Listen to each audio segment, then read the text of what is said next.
Hi everyone, it's Kim from Fleece and Harmony. Welcome to the Fleece and Harmony Knitting and Crochet podcast. We're recording today on May 23rd, and you're watching this, if you're watching it the day that it's published, on May 26th, 2023.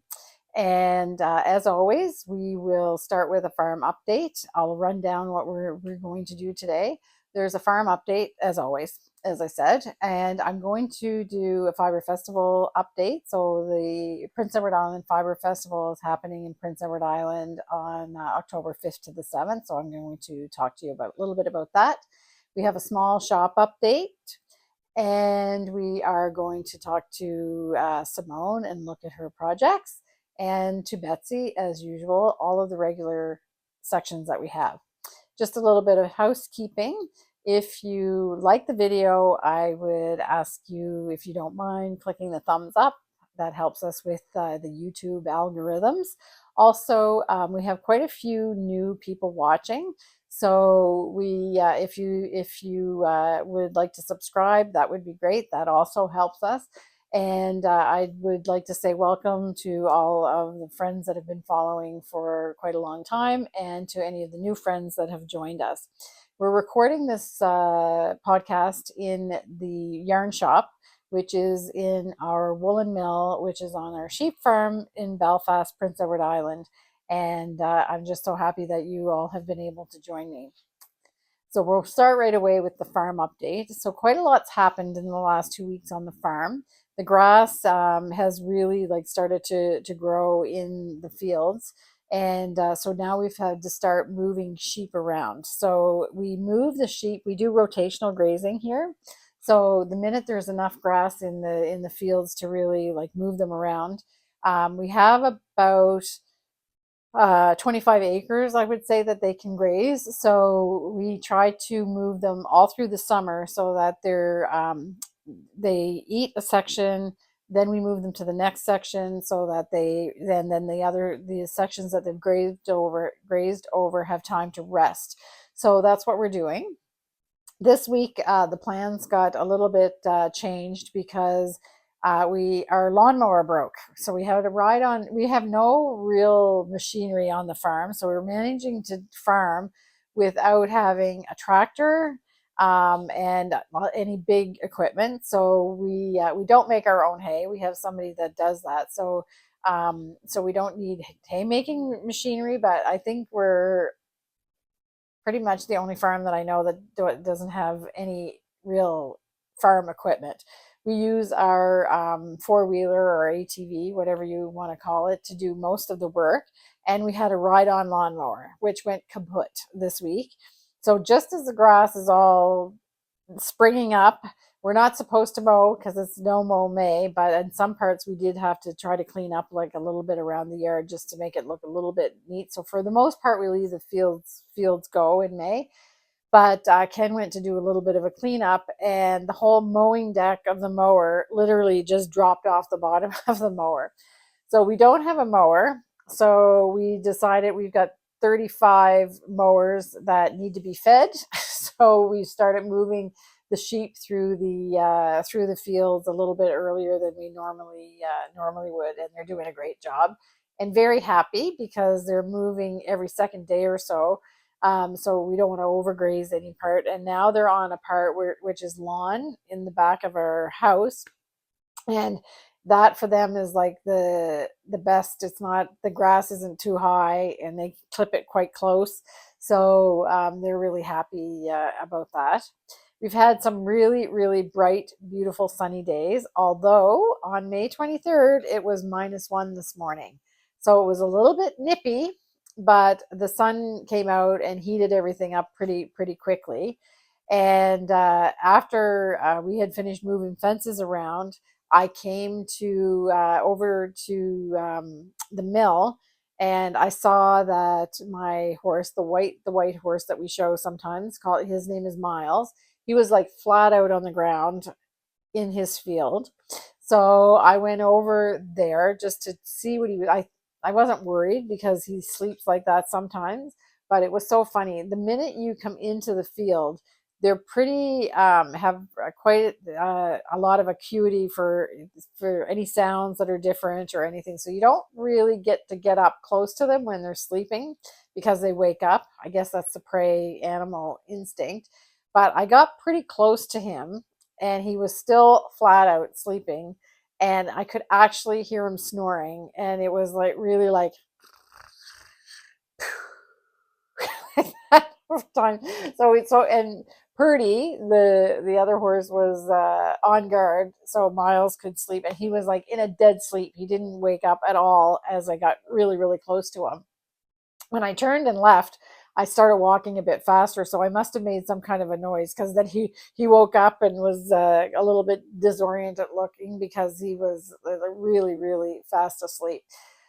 So all of that sounds pretty good. So Miles is living his best life. The sheep are having a smorgasbord, and they're eating dandelions, and the grass is like really fresh and green, and it's so nice and soft and tender that Diva has stopped eating her alfalfa mash for breakfast and is just eating her fill of the soft grass, because even with no teeth, she's able to pull up enough that she's getting a lot of food that way. So that's what's happening on the farm and with the farm update. So I have put inserted here that usually I do the Prince Edward Island Fibre Festival update at the end of the episode, but I've decided to put it in here because we're going to talk about some things related to the Fibre Festival in the other sections that we're doing in the podcast this week. By the way, when I say sections, there is chapters also in the podcast. So if we're talking about something that you're not interested in, or you want to skip to another section, you can see the chapters in the show description, or if you're watching on a computer or on a pad of some kind, or even your phone, you can see the chapters if you scroll along the bottom of the screen. So we always have that so that you can just watch the sections that you want to watch if we're into something that you're not interested in. So for the Fibre Festival update, every podcast I've been featuring one of the crafts that we're doing. So today I wanted to talk about spinning, because we do have hand spinning classes that are being, there's workshops for hand spinning workshops at the Fibre Festival. There is not a beginner spinning class. There is a drop spindle class, which if you're a real beginner, then you might be interested in that. And that's actually being taught by Simone. So if you think you want to take a drop spindle class with Simone, then you can check that out on the Fibre Festival website. So that's not on our website. It is the Prince Edward Island Fibre Festival website, and there is a link in the show description. We also have two quite well-known spinners, hand spinners, that are coming to the festival. One is Heavenly Bresser, and the other one is Lorna Ash. So Heavenly is doing a couple different classes about fiber prep and different types of spinning. And Lorna is doing 2 classes on specialty yarns. So if you want to check those classes out on the Fibre Festival website, there's still spaces in those classes. We do have some classes that are selling out, but in this case, the hand spinners, you still have room to get any of the classes that you want. Lorna's class in particular I wanted to talk about because she's doing 2 classes for art yarns, and I think that spinners love to spin art yarns because they're really, really fun to spin, but you don't always know what to do with the skein after it's done. You can't really knit a sweater out of it, and what do you do? So it just so happens that this morning Simone, she does hand spin art yarns. So Simone brought in a beautiful cowl that she made from an art yarn that she spun. So when we go to the section with Simone, if you're interested in that, we will show the cowl that she did with her art yarn, and we will talk a little bit about ideas that you can do with some of these special yarns that you might have fun spinning. So check out the spinning classes on the PEI Fibre Festival website. Again, the PEI Fibre Festival. It will take place October 5th to the 7th, and it's being held at the Delta Hotel in Charlottetown, Prince Edward Island. And there's all kinds of information on the website about other things that are going on. Without further ado, we'll just go to a really quick shop update.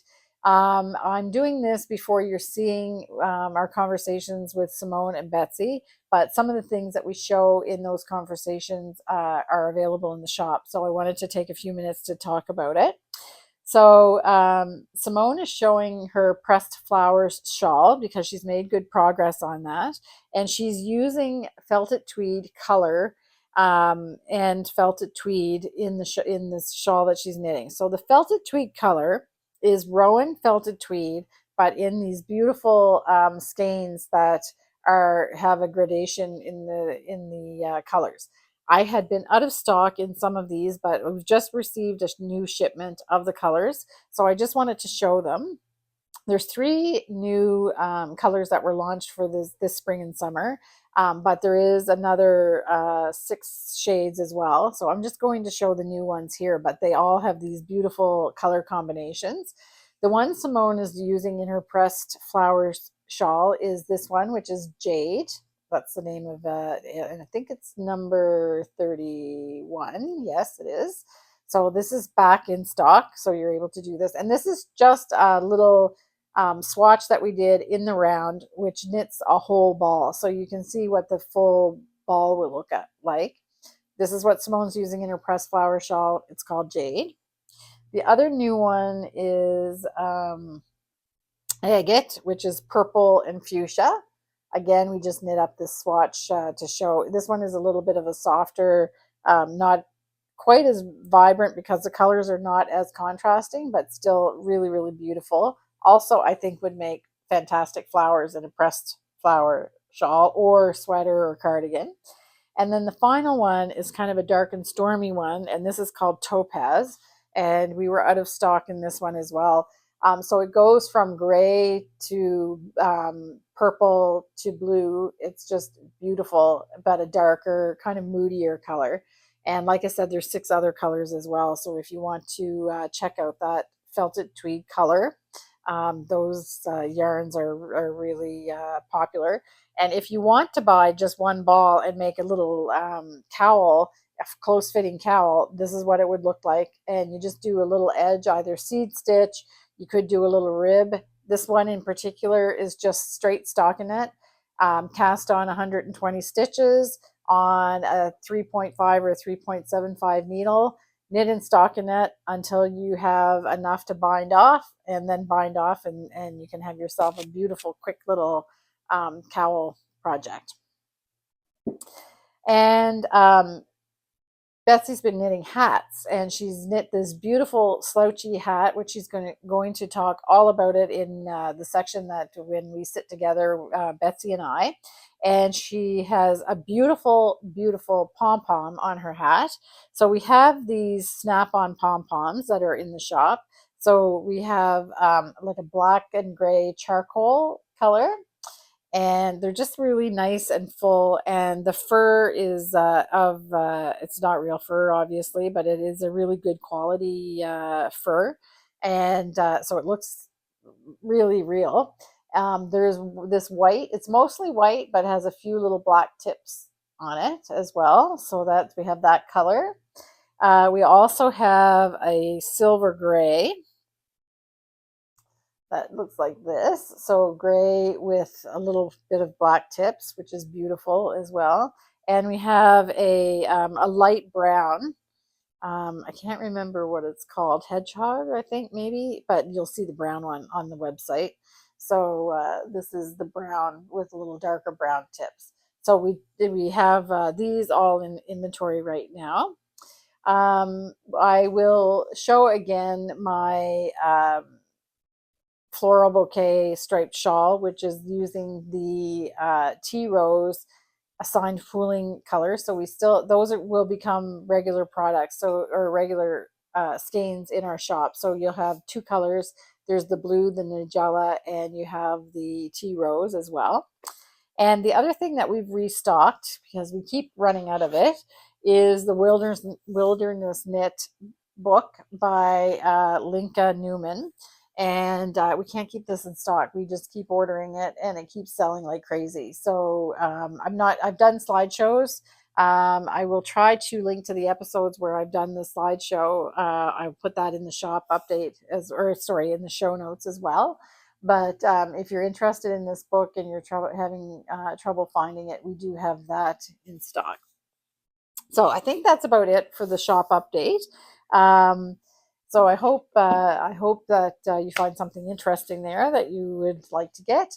And I should mention that we do have free shipping for orders over $125 Canadian in North America. So you can check that out. We have our full almost everything that we carry in our bricks and mortar shop we have available online as well. So I think we'll go over and we'll talk with Simone first. So Simone is going to give us an update on her Rioux shawl or wrap that she's knitting from Jennifer Beale. She's got more progress on her pressed flower shawl, as I said already earlier. And she also is doing something that came from a request from lots of customers. She is going to tell us about a new pattern that she's working on as well. So we'll pop on over and sit with Simone and see what she's been up to. Hi, Simone. Hi, Kim. How are you? Good. And yourself? I'm great. How are you the 2 weeks? Well, I saw you this morning. Yes. Have you had a busy 2 weeks since we last I have. met everybody? I have. Yeah. Been doing a little bit of knitting and a little bit of spinning. Oh, okay. I think we're going to talk about spinning in our little section a little bit. Yes. So because I've just done a Fibre Festival update before we did this, and I'm talking about some of the great spinners that we have teaching classes. So we'll talk about that at the end. So what are we going to talk about? We're going to talk. I'm looking at the notes because we're probably already off track. Yes, we are. All right. So do you want to do pressed flowers or Rioux first? Your choice. Oh, yep. Okay. Let's do pressed flowers. Okay. Okay. So we should say what you're wearing. Oh, yes. Yes, because people are going to ask because it's fantastic. Thank you. Yeah. It's Forestland by Jennifer Steingass. Okay. And it's knit in Crux Fibers BFL. Okay. Yeah. I had originally bought the yarn for another pattern and I decided to use it for this instead. Oh, okay. Yeah. And that's not autumn birch. No. No. Okay. It's Foxtail and Beaver Lodge. Okay. In their yarn. Okay. Yeah. Great. Yeah. So it's lovely. Those colors certainly suit you. They're my fave. Yes. So, and I've already said that I'm wearing Ramea by Jennifer Beale. Yes. So we'll start with pressed flowers and your shawl that you're making. And you made good progress with that. Did. I've still got the needles attached, but I used my handy dandy TKB cords. Yes. Yeah, they do come in handy, don't they? They do. So you can actually see the project this week. Yes. Okay, lovely. So, and we just received a big Rowan order, so it's safe to talk about the actual color you're doing because we were out of stock of that color. So, you're using stone felted tweed, and this one Jade. Yes. Okay. All right. So, gorgeous. I'm really happy with this, and it's so much fun to knit on it because it's easily memorized. Right. And you get these slow color changes. So it's like one more flower. Yeah. One more flower. Right. One more flower. Like you said last time, potato chip. Definitely potato chip knitting. And I think that that Rowan felted tweed color, those gradients are perfect for this. They really are. Yeah. And how many balls does it take for the shawl? I think I worked it out and it's 3 of each. Okay. But I've used slightly less than 1 ball of the color right now, and I've just barely started the second ball of the background. Okay. So, I mean, it really depends upon what size of shawl you want to make it. Right. And is this a shawl pattern where you can just keep knitting? Yes. Okay. So you just use up your yarn. Yeah. Okay. Yeah. Perfect. So you're really not hamstrung by the yarn quantity. Right. Okay. Yeah. Great. So, and we just, like I said, we were out of stock of some of the felted tweed color colors.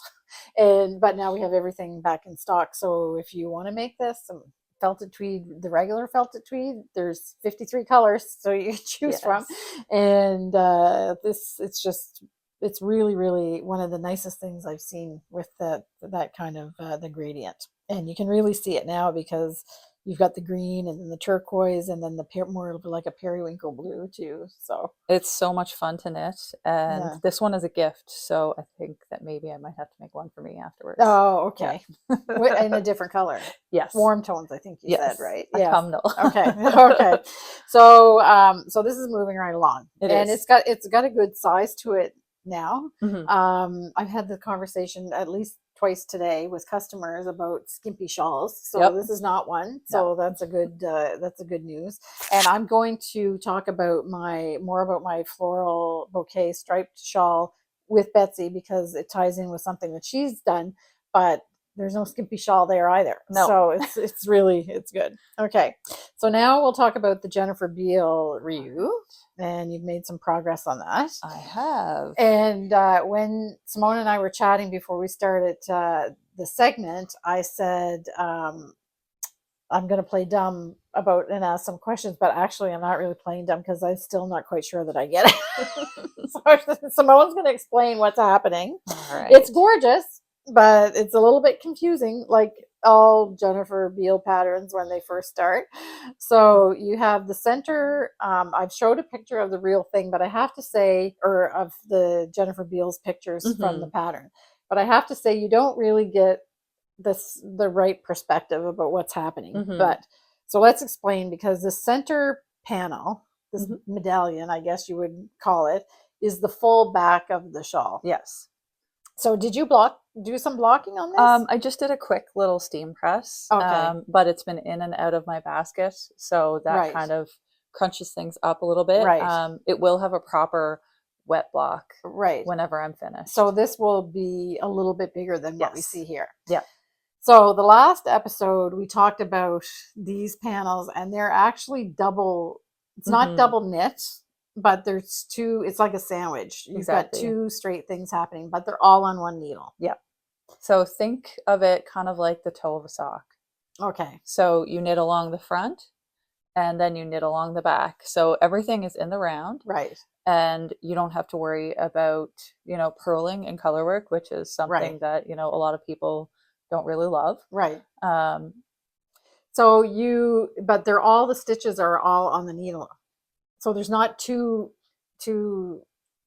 stitches, right? There are two needles whenever you start.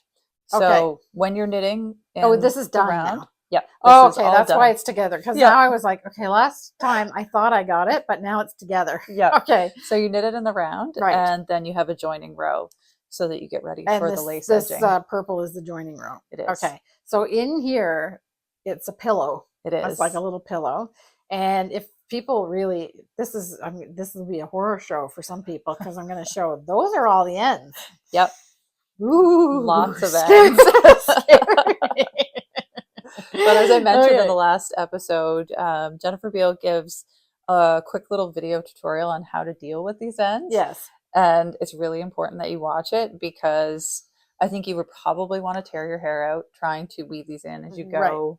So, there's a quick little cheat. Right. And have you done the cheat on, it's not on, because this part is, there's no ends there because that's the middle of the round. Exactly. Right. Yeah. So that no ends to worry about there, but these are this round is finished now. Yep. So it's something about tucking them inside, right? Right. Okay. Yeah. So next time you see this, I will hopefully have all 4 of these colorwork panels done and all of the ends sewn in. It looks like it's closed here. How do you get them in there? You use a needle and wiggle it through. Oh, okay. On the back. So you want to try and catch the purl bumps on the back. Okay. Of the stitch. Even though it's closed. Yes. So you can kind of wiggle it along and feel. Okay. Yeah. And then you just pull them out and then stretch, like how you're hiding things when you do some amigurumi and stuff like that. Exactly. Okay. Yeah. Okay, I think you're going to have to watch the video for that one. Okay, so tell me what's happening here, because you've got these two panels. is that what happens? Is there any that you still have live stitches on the end here? That's so right. What happens with those live stitches? I'm just going to leave those live stitches for now, and I'm going to complete the other 2 panels. So there'll be 4 colorwork panels in total. Okay. And then I believe we go on to the wings of the shawl, Okay. because the shawl also has like kind of like a wraparound. Yeah. So the picture that I'll show has them tied in the front, so you can see you saw that, or you're seeing it. Yeah. Okay. So those, where do those attach to?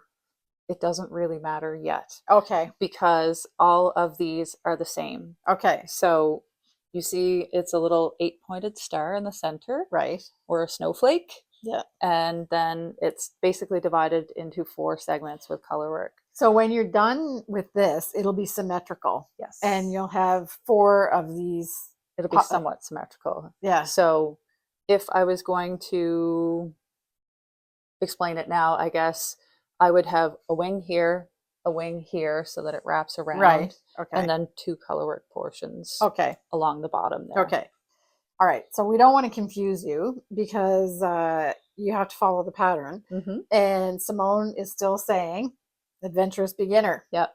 You can do it. You just need to be organized. Okay.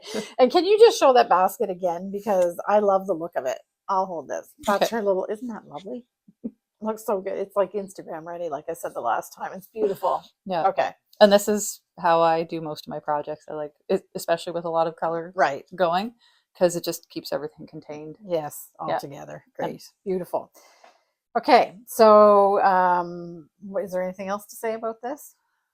I don't think so. No. And we've sold quite a few of the kits. So for people that maybe have just joined us and don't know that why we're talking about this, but this pattern was designed by Jennifer Beale, and she used a yarn that was made by I'll put the company down below, that was made for an advent calendar. Mm-hmm. So the yarn was only available for the advent calendar, like in that kit. So we went ahead and made a kit as well, mm-hmm. with our point prim sock yarn, which matched the specs for this. So if you want to do this project, we have a kit available online on the online shop with all of the colors that you need. So you get all of the basket, like not the basket's not included, but all of the yarn that Simone has in the right quantities to do mm-hmm. to do this shawl if you want to knit it.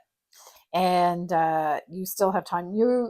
You are slowing down so that you have something to talk about every yes. 2 weeks on the podcast. So yeah. you would actually be a lot further along. I would.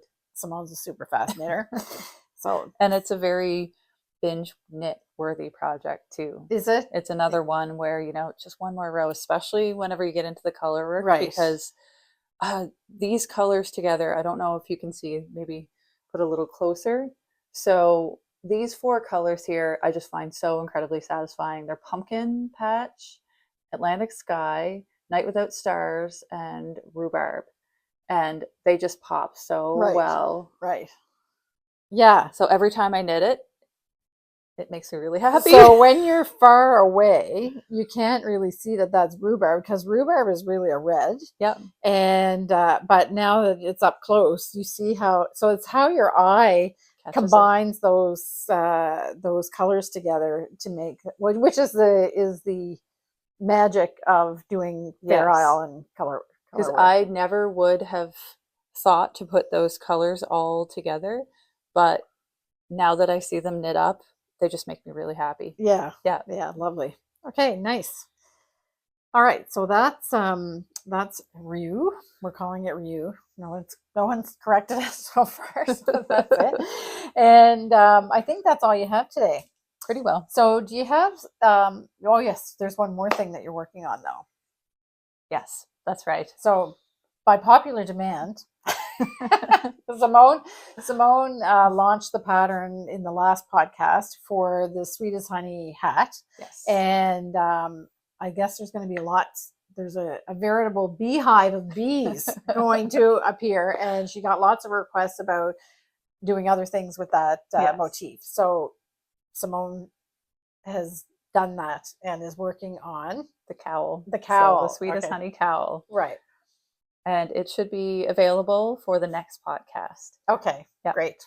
All Yeah. right, so you're just charting it out and doing Everything's a test all knit. charted out, and it's just being tested right now. Okay, Yeah. excellent. And you will show that in Plover and Autumn Birch, Yes. right? Okay. Yeah.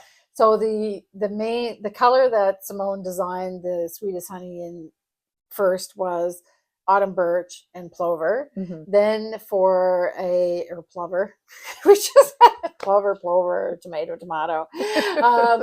Plover. And the other alternative was Pine Cone and Plover. Yes. So you can do the same with the cowl, whatever, to match. And that is knit in Selkirk worsted. Exactly. Okay. And I was also thinking, inspired by Betsy's hat last time, Okay. that Scotch on the Rocks and Crowing would be a more like bee colored Right. combo too. So if you wanted the like kind of variegated background, right, you could always throw that into the mix, right, just for fun. Okay. And somebody was that somebody, a customer today, I think, was in the shop and saying that she was going to knit it out of I'm not sure, that had nothing to do with bees. The color was just, they just liked the motif. Okay. And they're just doing, I think it was like a navy and something else. Like, so it's you can do what you want. Yeah, exactly. Yeah, just do what you want. Those little bees are so cute. And we have so many good colors. Yeah, exactly. Okay, so we'll look forward to that. Mm-hmm. And I should remind people that when you sign up for the newsletter, in this case, you're not going to get a preview, but you'll have a direct link in the newsletter. So for people that subscribe to the newsletter, which I've already talked about, but you get the first stab at things that we launch, and sometimes things like special yarns that we do don't make it to the podcast because we've sold out with the newsletter. So That's if right. you sign up for our newsletter, you can sign up on the homepage. Down in the right hand corner, there's a place to sign up for that. And I only send out once a week at 2:30 on our time on Fridays, and there's no other marketing that goes there. I just use it for you guys. Yeah. So, all right. Thanks, Simone. You're welcome. Oh, we're going to talk about this. Oh, yes, we almost forgot. So, yes, in the Fibre Festival update, I talked about spinning, and there's a couple, several classes actually for spinners. And there's one in particular where she's doing, I guess, what used to be called art yarn, but I don't know if they still call it art yarns or not. Right. And Lorna Ash is doing those kind of things. So sometimes spinners, as you were saying, spinners love to spin them, but then what do you do with them after? Exactly. And it just so happens that we didn't talk about this before. Simone showed up this morning with this beautiful cowl because, yes, it was -1. Yeah, it was -1 this morning on May 20, what is it, the 3rd? May 23rd. So do you want to show us the cowl? Sure. So this is my take on the Pearl Soho bandana cowl. I modified it a little bit because I used a bulky weight yarn, and this is my hand spun. So it was a mix of wool and alpaca that I hand carded with some sari silk and Angelina. That's why it kind of sparkles. Yeah. And I spun it up as a really chunky textured yarn that was fairly bulky. So this is the perfect kind of project for it because it lets the yarn talk. Yes. And it's not too busy. The focus is on the yarn. Exactly. Yeah.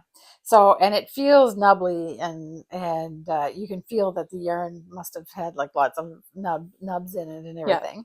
Yeah. And it looks fantastic. And would this have been one skein? It was. One skein. Okay. That's right. Yeah. So, and it's a bit chunky, so probably knit up fairly quickly. Yeah. I think I used 8mm needles. Oh, so wow. It was okay. really fast. Okay. It took me like an hour and a half, maybe. Oh, yeah. Yeah. She said that. So for me, I'd be finished in a week at least, not a year, but it's really, really beautiful. And like I said, we didn't talk about this morning, but I saw it sitting next to the workstation where Simone works. And I was like, oh, okay, that's really nice. What is that? And it happens to be an art yarn. hand spun. So if you think that you're a spinner, they do, the classes do require that you know how to spin. But if you think that you are interested in art yarns, but you were afraid about what you could do with like things like this, or it's perfect. Yeah. And it really showcases the work that you've done. Yeah. And I mean, I really like spinning art yarn because it's fun. Yeah. And you get to try new techniques, things like that. Right. And usually the recipients are Kirby and the kids. Right. Yeah. So I have like this really funky blue hat that he loves to wear in the wintertime because it's warm. Yes. Yeah. But the same thing, like a toque, you could probably make that with easily with a skein. Really fast because they tend to be kind of thick and chunky. Right. So it can make really quick gift knits. Right. And the simpler the pattern, the better, because you want the yarn to be the star of the show. Yep. Right. Absolutely. Okay. All right. Thanks. So it's really lucky that you had brought that with you. So, serendipity. Yeah, exactly.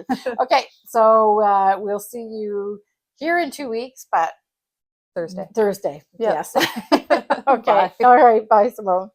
All right. So Simone, we're really excited about the bee cowl. So Sweet as Honey cowl coming out in the next podcast. She'll have that done to look at. So that's really great.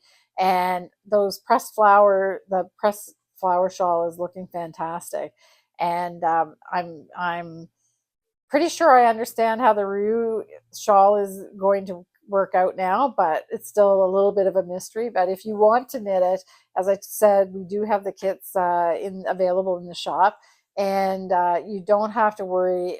The Jennifer Beale patterns are always written, so even though the concept of how the patterns are put together seems a little bit complex, Simone is still saying it would be suitable for an adventurous beginner. So you don't need to be an expert knitter to be able to do this. You just need to be able to read the pattern and follow it. So and like I said, those kits are there. I should say as well, I'm not sure if everybody knows that whenever we talk about anything in the podcast, I create a collection on the online store that has all of those items. So if you want to, there's a link in the show description, and if you click on that link that says the episode 122 collection, then you'll see all in one place all of the items that we talk about. So that's a little bit of a quick link to get to anything that we've talked about in the podcast.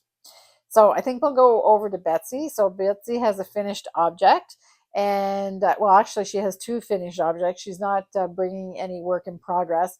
But when we talked to Betsy, she came up with something for her Carina Shawl that I'm going to use in my Floral Bouquet striped shawl for assigned pooling. So I will give you an update about where I am with the assigned pooling shawl in the section with Betsy. So we'll hop on over there and talk to Betsy. Hi, Betsy. Hi, Kim. How are you? Good. Good. That's good. It's always like we've worked together all day today. We've been here all day. Yeah, we've been here all day, but we always say hi for you guys. Yeah. Oh. So, how have you been? Good. Good. Very good. We're busy today. Yeah. So, yes. So, in fact, we've been working all day together, but we didn't really talk. No, much. not a whole lot. No. It was one of those so we had a holiday yesterday. Yesterday was holiday Monday. Yeah. What was it? Victoria Day. Yeah. And then today. Can I just say, what? Like there'll be people that will not agree that we should even be celebrating Victoria Day. Oh, not complaining about having a holiday in May, because everybody loves that because it's like the kickoff to summer. The camping weekend. But if I was Queen Elizabeth, I'd be a little bit ticked off. Well, Victoria was a long time ago. yeah. Okay. Anyway, we had a holiday, whatever they call it. We don't care. It's known mostly as the beginning of the summer season. That's right. People go camping, they maybe plant some flowers. Although I woke up fairly early this morning and looked out, there was significant frost. Yeah. So I hope you didn't plant anything. I was going to ask you when we started, did you have your parka on this morning? My parka to walk the dogs? Yes. I did. Yes. I so the did. parka came out again. Although 3/4 of the way through, I had unzipped it. I had taken the gloves off, and then I'd actually even pulled the toque off at the end. Okay. Because when you're marching, you do warm up pretty. The sun is warm. Yes. So, you know what happened the other day? Ken was laughing at me. I decided I was going to run to do the chores. So I ran. I ran to the barn, we were trying to clean up the last of the Fiona branches and stump things and stuff that were there. So he sent me to go get something. I ran, and I can't believe how tired I got. Like pretty fast. I just told my kids yesterday, we have this running joke that Matthew, for some reason, is it a running joke? It is a running joke, like literally running. So he gets out of the car if we're going to the grocery store or whatever, and he runs. Yeah. And so then I've often I'll kind of half run after him. Well, he used to do it when the girls were babies. And I would laugh and think someone one of these times is going to take him out thinking that he just took off with your baby. So we now call ourselves the running family, because even yesterday, even though our girls are like 14 and 12, we got out of the car and they all ran to the movie theater. So I ran after them. You went to the theater? We did. Oh, we have a new snazzy movie theater. Yes, we do. Is it snazzy and nice? Everything's brand new. Right. So, okay. Now, do we have to explain that now too? So Fiona damaged the roof of our cinema, so it has been closed since last October. It was raining inside, apparently. Yes, it was. They really blew the roof right off, literally blew the roof off. Yeah. So anyway, we ran to see our movie, and we're the running family. And I told them I'm going to be running through the parking lot at 96. Oh, great! Perfect. Yeah, so were you running too? Yeah. Yeah, I think he was afraid I was going to trip. Oh. Well, uneven ground. Snag my rubber boots in the grass or something. Oh, I was not running in rubber boots. Yeah, rubber boots in the grass. Anyway, you got a long ways to go before you're 96. So run away. I'm going to run. I'm going to do it every morning, because I think that it makes walking. I walk a lot during the day. We do. Like in working here, and by the time we get all the chores done in the morning and you're going to this field and that field, I walk a lot. So I always kind of kid myself a little bit that I'm in pretty good shape. Yeah. But it didn't take long for when I went up a notch to running to realize that, your fitness level is at what you do every day, but it's not that great. Oh, yeah. Okay. Well, you go ahead and take up running. I'm not joining you. Yeah. Just to the parking lot. Yeah. Well, I won't take it up, but I think I'm gonna try to run to the. Or just walk a little faster each time. No, that's not gonna work. You're gonna run. I'm gonna run. Anyway, if I show up with my leg in a cast or my nose scraped because I went face planted, then people will know I'm actually have pretty good balance for an old lady. You're not an old lady. Oh golly. Anyway, so what we're going to talk about Carina, right? Knitting, crocheting, all that. Yes, crochet. So mosaic crochet. So first up. So I've got it on. This is the Carina Shawl. Well, it's a modified Carina Shawl. Right. I started it to learn mosaic crochet, which is it's kind of hidden a bit here, but is the panel in the middle here. Right. Which is basically color work with crochet. Yes. Mm-hmm. So I wanted to learn that. And there's supposed to be a second band of this along the bottom, right, which would have made it quite large and cozy. But I was just done. I had done with it what I wanted to do. So I just added the tassels on They're beautiful. The ends here. I just went really simple. I just did like I don't know, I'm going to call it a pull through. Yeah. That's all I did. Yeah, it's beautiful. And then I did, I pulled up 3 or 4 different, just typed into the internet, crochet edging, and had my daughter choose which one she wanted, because it's actually for her. And she chose this one, which I believe is called the crab stitch. Yeah, so we want to talk about that. Yeah. So we're going to talk about that in more detail. Sounds good. This is made in Special DK flock fingering in grape soda and autumn birch. Mm-hmm. So this is actually, I don't know. Okay, we won't take. We showed a picture in the thumbnail. Maybe I'll show the thumbnail again here so you can see how big it is. Yeah. But it's only half the shawl. Like the pattern would have been another third. Very I'd generous. Say. Another third. Okay, it would have been very generous. So I already talked about it with Simone, and I'm going to say it again: is that I can't stand a skimpy shawl. So if you want a generous shawl, the Carina is a good one if you're a crocheter. Yes, and it was great. If you know mosaic crocheting, it'll probably go quite easy. I did not, so getting through that panel was a bit of a struggle for me because I was learning how to do it as I was doing it. You took it out once. I did a few times just to get the gauge right.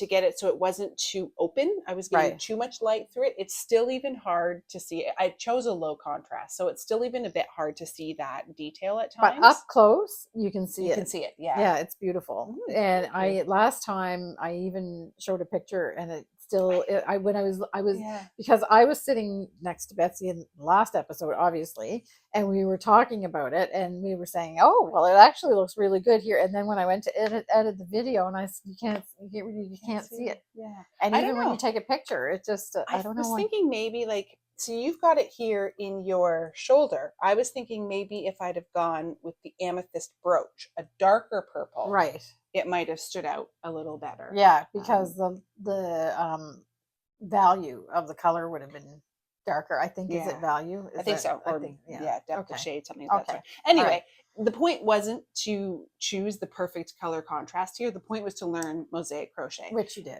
Which I mean, I got a start on it. Yes. And so I have some other projects I want to. And your daughter will have a beautiful shawl. Yeah, she likes it. Right. So she's good to go. Perfect. And I don't think she's still fairly young, so she's not sitting a lot. So having one that's not as big, I think is probably better for her too. So. And the last time I think you said you have another project that you were interested in. I do. I didn't get it started, so I've gotten addicted to hats, which we'll get to in a minute. I'm allowing this summer to just kind of be smaller projects that I just want to express and try things on my own, not necessarily following other people's patterns. Right. So, perfect. It's creating again. Yeah. Yes. Okay. Good. So you brought a beautiful hat. Thank you. So this is my hat. I don't know it doesn't have a name because I just made it up. And there's no pattern. No. You just made it up. No. So the motif, we'll talk about that first. It's gorgeous. It's very big because you wanted a slouchy one. I don't mind putting it on. It might mess my hair, but who cares? Oh yeah, no, we'll just so it's super cute. Yeah. So it just kind of flops down. It's gorgeous. Back. And the pom-poms we sell, they're the snap-on type. So you can get the pom-pom here. And it's made out of Selkirk worsted.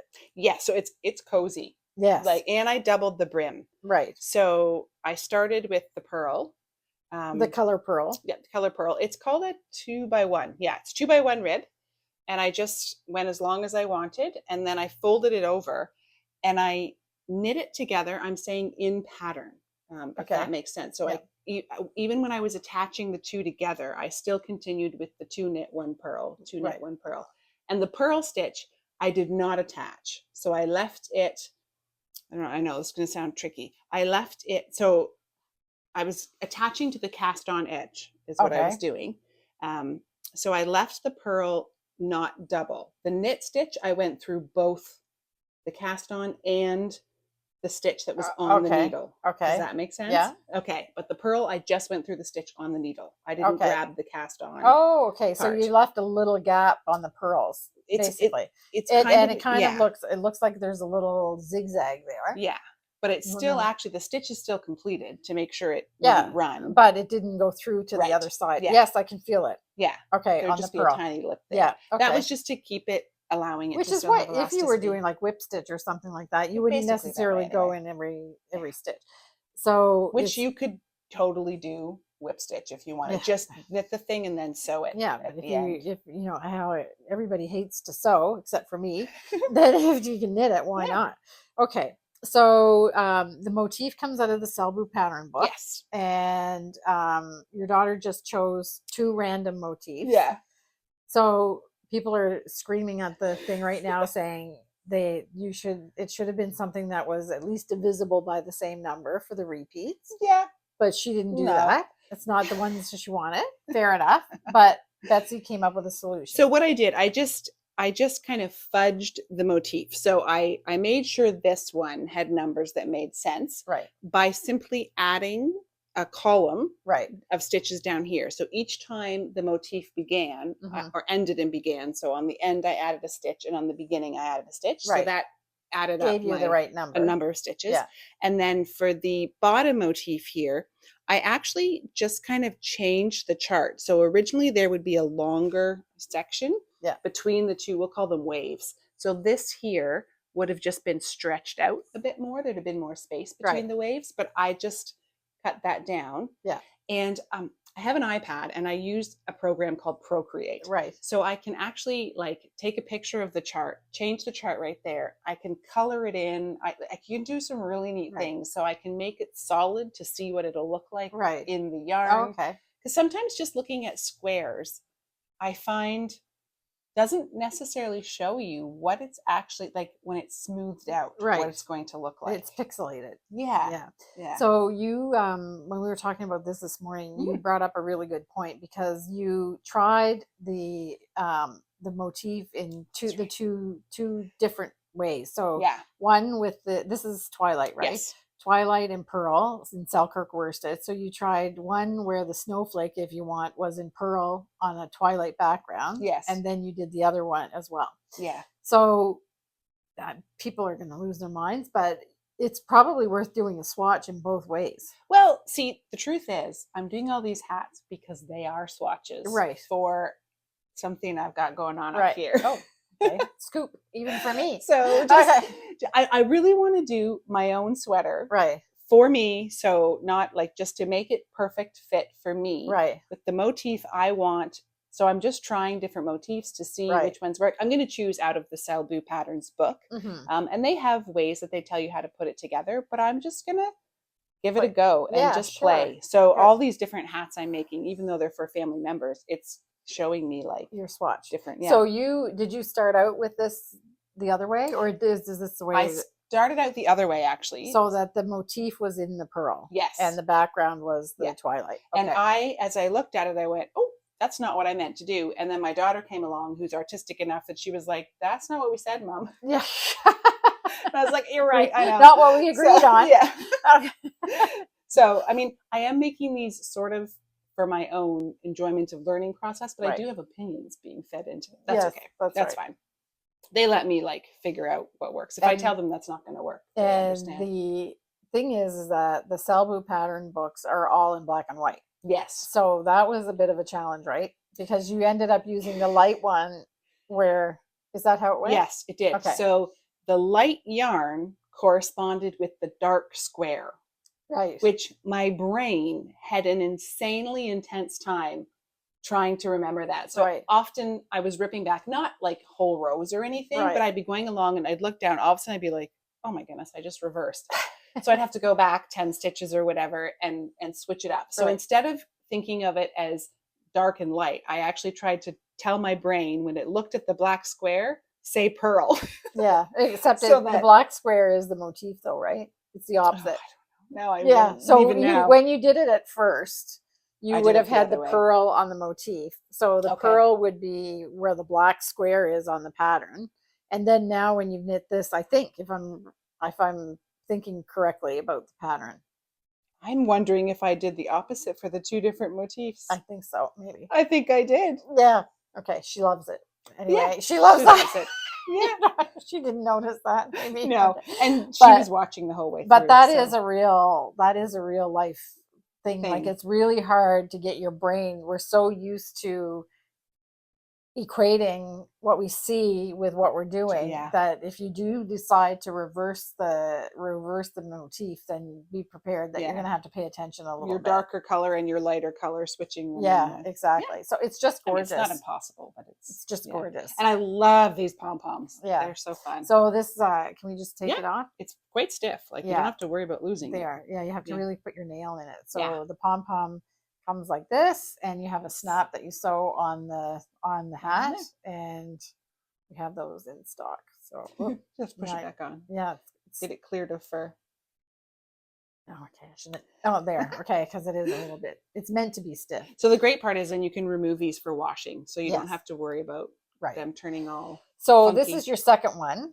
This is my second one. Yes, the last one I showed last week. Right. This is my second. I'm halfway through one that I'm making for myself, but it was a hat. So I was like, I don't want to bring a half-made hat. No, okay. It'll be done by next time. So we'll have another hat next time. Yeah. And then my husband has one that he also has that he's working now. He's working out his own pattern and numbers. So for those that may not remember or you haven't heard before, he also made his own motif for some special mittens that he actually like drew the chart. This one he's at least still taking charts from the Sylwia book and putting them together. I thought he was drawing the chart. No, this one he's not drawing, but he is like he had too much space in one spot, so he was like, okay, I'll take this snowflake and add it here. Oh, And yeah, okay. so we'll get to talk about that later. Okay. Yeah. So it might be an adventure to knit. We'll see. Yeah. But he okay. knows the rules. He's supposed to keep like the gaps down so I Right. don't have too long of floats. Right. And yeah, anyway, he's pretty good at knowing what he has to Right. make happen. Right. Okay. Perfect. So, and then what else are you working on? That's it. That's No, it. that's not true. I have the patty wrap going. Oh, yes. But I've okay. told myself I can just leave that one as sometimes you just want to sit down and knit. have something that doesn't have a chart. Yeah. I love color work. Yeah. But sometimes I just don't want to do color work. And I've done enough repeats on that one now that all of them I can do without looking Right. at the instructions. Right. Because there are a few different textured sections. Yes. But nothing. And we talked about a lot overcomplicated. about it in episode 119. Yeah. So if you want to see all about the patty wrap, it's Yeah. in episode 119. It's down to like, I don't know, 2.5 repeats Right. of the thing that I need Okay. left to do. So yeah. So we're going to talk about my floral bouquet shawl in this section because it relates to this shawl somehow. I'm going to we'll fill you in. So I have made good progress. I've done nothing else except for this one. Sometimes because that's fun though. I know it's great. You just work on what you feel like working on. Yeah. So like super easy. So if you haven't seen this before, it's the floral bouquet striped shawl by Studio Mitsiko. I always want to say Suko. I don't know. Every time I say that. Okay, so this shawl is with assigned pooling yarns, and there's been a couple questions that I'm going to answer during this section. Okay, so another generous shawl. And the way that, assigned pooling yarns, we made two colors. We made the fuchsia with the green leaves, and we made a blue one called Nigella with the green leaves. This fuchsia one is called Tea Rose AP on the website. If you go, you can search for that, or Nigella AP. And these flowers are made, it's not color work because you don't change yarns, you're just knitting along. So you've got a long white stretch in the dye, the way that the yarn is dyed. You have a long white stretch, then you come to a short stretch of green, a longer stretch of whatever the color is, blue or fuchsia, and then another short stretch of green. And when you this is a technique that was developed by Dawn Barker from Barker Wools. It's fantastic because you just knit with the same, there's no changing colors. You just do a special stitch when you come up to the color, and that gathers up all of the yarn. So that's why it's called assigned pooling. So, so it's very impressionistic. If you look at it up close and obsess about it, you're going to drive yourself crazy because no two are alike. Sometimes they stack up on each other, so there's pooling in the assigned pooling. It's all good. That's the way it's supposed to go. And then sometimes you have like bigger clumps and things like that. So that's I was talking to a friend of mine that's also doing it, who is a very neat and particular knitter, similar to the way I am. And she said, I think I'm doing it wrong. And I said, no, you're doing it. Look at mine. It's exactly the same. You have to let it go. Let it go. So that's it. That's what the fun of it is. One edge has an I-cord edge, which is a knitted I-cord edge, which I've never done before. I love I-cord edges. It's gorgeous. And then when you don't bind off the last stripe, you start applying a lace edge. So I'm going to try to not lose my stitches. I don't know why I don't. So I'm looking at this. Oh, so the lace edge goes back and forth. You're knitting it like this. Right. Back and forth. So when you come back to the shawl, you grab a stitch. You slip a stitch from the shawl, a live stitch, and then that's your first stitch on the way back again. Because I would have imagined that you would have done, like traditionally, you'd go all the way down the gray and then all the way back. But no. Okay. No, you're doing it like this. That's how lace edges are usually applied. Oh, I've never done that. Okay. So that's how it's not anything different if you've done lace edges. So you can see, I don't know if you can see that. It's not blocked, obviously, but that's really pretty. Yeah, it's nice. And you get this little. I was kind of covering the edge there too. It's what do you call that? Why can't I think of? It's like not a zigzag edge. Yeah, well, it's like it's not picot. It's just a lace, More traditional lace. The lace, the lace pad motif is beautiful, but it's not really anything special. It's just that you're joining it as you Okay. go. So the questions that I had were like all of those ends. There's no ends No. because you're knitting. These are all We can knit show the right back. in. No There's ends no there. ends at all to knit in Nope. or to sew in. So the only end that you would have to sew is, well, I didn't even leave one there. I think I must have, there had to be an end Yeah, at that point. So I already put it in. Okay. And the other thing you can do is that I had little balls of yarn left over. So when I did the prescribed number of stripes in the shawl, I had a little bit of the tea rose left, and I had a little bit of the slate left. So I added another. So here, the way that this goes is you have finer stripes, and they get wider and wider as you go up. And then at the top here, you're supposed to have your widest ones. I didn't have enough to do the full wide one, so I just made another narrow one. Sure. You can't really see it. And then I think last podcast where I was talking was what's going to happen because you're gathering up the assigned pooling yarn, making all these clusters. So that means you're using that yarn up faster than Right. the stripe one. But she thought of everything in the pattern because she makes a wider stripe at the end with the dark, with the contrasting color. So I just did the same thing, but I used up the full everything that I had. So I have no sign pooling yarn left or the slate. That's how I love it. Yeah, I exactly. That. It's really that makes me feel really satisfied. Yes, when I can do that. Exactly. So this is there's 33 repeats of the lace to get all the way to the edge. Okay. So it's all very beautifully finished between the I cord and that, except for the edge where you carry your yarn when you're changing the stripes. So I don't break the yarn in between the stripes either. I'm carrying it along the edge. And this edge looks a little bit neglected compared to the rest of it. Yeah, you were fussing about it this morning. You're just commenting on it this morning. And looking at it now, it's not terrible because you actually, I think you did this better than I probably would very have. rhythmically. You did, yeah. So it's like a dot dash kind of thing going on. So you could leave it that way. Yeah. That's not bad. So I understand. Yeah, every second row I wrap the yarn, like I carried the yarn. So it is very regular. Yeah. But it just seems to me a little inadequate. Especially since you have such a beautifully finished edge here and there. I understand. So I asked Betsy this morning because Betsy does a lot more crocheting than I do. I said, what can you do for an edge? And she goes, well, it's a funny thing you should ask. Because she applied this edge and I think it's going to be perfect. Yeah, that's exactly the same thing. So it felt really raw.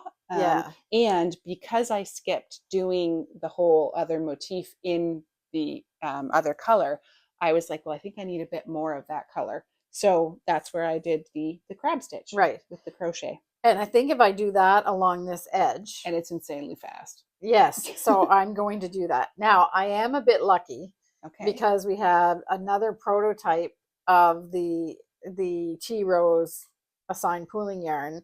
So I have an extra ball. Or if you want to do that and you don't have that, you had additional slate, right? Yes. Would you have had enough additional slate to maybe do that with your leftover slate? Maybe. It depends on how much yarn it eats up. It is crochet. Yeah. It does eat some. Yeah. Yeah. Maybe what I'll do. I had quite a bit left, so I didn't even pay attention. Maybe what I'll do is I will measure how much I use. Okay. And then I'll come back to you guys and tell you how much it took to do the crab stitch, because that's only fair. You might not want to buy a full skein just to do that. Yeah. Or maybe you have something in your stash that you can also add to the edge. So we're going to see. Or you don't know yet how much natural you're going to have left either, do you? No. Because you might have, because it takes 2 skeins of the natural. One. You only purchased one for it? Oh, okay. So maybe not. I don't know. Yeah. We'll see. Anyway, her yarn quantities are right on and I mean, our yarn is a little bit different than the one that she used. So I was worried, because to be honest, I hadn't knit it before we made the kit. So I was hoping that I had enough yarn, because if not, then I'd be here trying to explain to everybody why they ran out, but you don't run out. Good. So we know that for sure now. And you would have a little bit extra because I had to use up the rest. Yeah. I just don't know if it's enough to do all of this. And I like truly, I don't even think you would have to. I wouldn't have to. No. But I think it would just, I just find it so beautifully finished everywhere You else. might as And well then go this for it. just looks a little bit Yeah. raw, like you said.